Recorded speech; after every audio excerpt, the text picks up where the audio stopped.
L'histoire du projet de Saint-Lizier, ça n'a pas été un long fleuve tranquille, vous le savez, puisque l'opération a commencé en 2004 avec une société d'investisseurs qui était venue sur le site.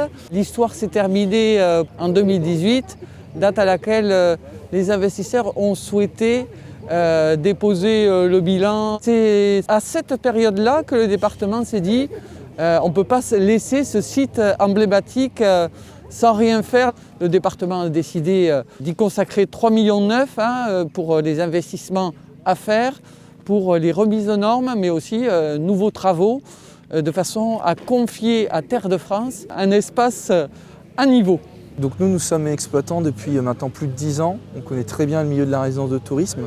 On exploite 17 résidences sur l'ensemble du territoire national, avec des sites qui sont situés sur du tourisme vert, tourisme rural. Donc on a travaillé en amont pour aussi redonner des équipements qui manquaient sur ce site, et notamment une piscine, un spa, un accueil, qui vont nous permettre de professionnaliser le site et de lui redonner ses lettres de noblesse. Les travaux effectués sur les 4 bâtiments de la résidence Saint-Lizier sont relatifs à la réhabilitation complète du bâtiment, avec une première tranche de travaux où on livre 54 logements, mais également les accès pour ces 4 bâtiments.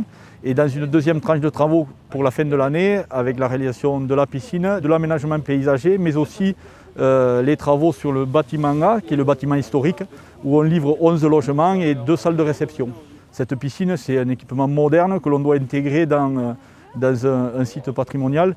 On a retenu un architecte agréé patrimoine via un marché de prestations intellectuelles, ce qui permettra d'allier modernité et patrimoine. On doit pouvoir accueillir beaucoup de séminaires, d'entreprises et de clientèle affaires, mais aussi de clientèle familiale. Ce ne sera que des appartements qui seront entièrement équipés et qui seront entre 2 et 6 couchages. L'Ariège est un site touristique déjà, donc c'était remettre un certain nombre de lits de haut niveau, à la fois sur l'Ariège, à la fois sur le Couserin, avec un opérateur touristique emblématique, professionnel, avec une centrale de réservation qui permette de remettre tous ces lits en location.